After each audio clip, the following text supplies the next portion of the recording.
Magandang umaga mga katiris!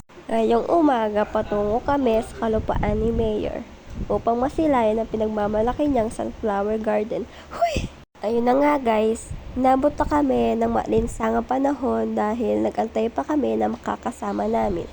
At kami ay patuloy na naglakad para makapunta sa sunflower garden ni Mayor. Kami muna ni Ate Roda ang nagpatuloy sa paglalakad upang mapagtungo ang garden ni Mayor. At para masilayan ito, kailangan pa namin na maglakad. Sa aming paglalakad ay napagkwentuhan namin ang kabataan ni Ate Roda upang makapagbigay ng inspirasyon para sa aming mga kabataan. Sorry guys, namatake na naman pagka-OA ng babae na to. Oh my God! So yun na nga po, naglalakad nga po kami at muntikan po dyan na madapa ang aking ate. Nasa kaligitnaan kami ng pagpapatuloy ng paglalakbay namin patungo sa garden ni Mayor. Kung kaya't kami ay nagpatuloy sa paglalakbay. Tignan nyo yung ate nyo, may pagkaway pa. Akala mo sikatin na nyo. Arte! Uy! Dumating na po si Kuya Jomer at sinakay na po kami sa kanyang motorsiklo dahil malayo pa nga daw po ang aming paglalakaran.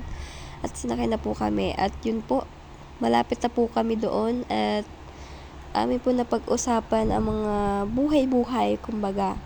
So yun nga po, nag-harutan yung dalawa kong kasama. So yun po, third wheel na naman ang ate mo. Ayun na naman, wala na. Ui. No choice. Third wheel. Ayun nga po, sinakay na po kami at malapit na po kami dyan.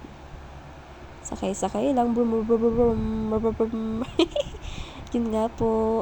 Ayun na nga po, sinakay na nga po kami at ayun, nagmakita na ng mga mukha, mga babae na to. Yun na nga po yan. Ayun, may pagkiss po. Damang-dama, akala mo naman talaga. Ay, ayun na. Ay! Kita-kita niyo naman po yung hibla ng tangos ng ilong. Kami po ay nagbalik na dahil sabi po ng taga-barracks ay nadala nila po ng bagyo ang mga sunflower. At yun lang mang po at salamat po.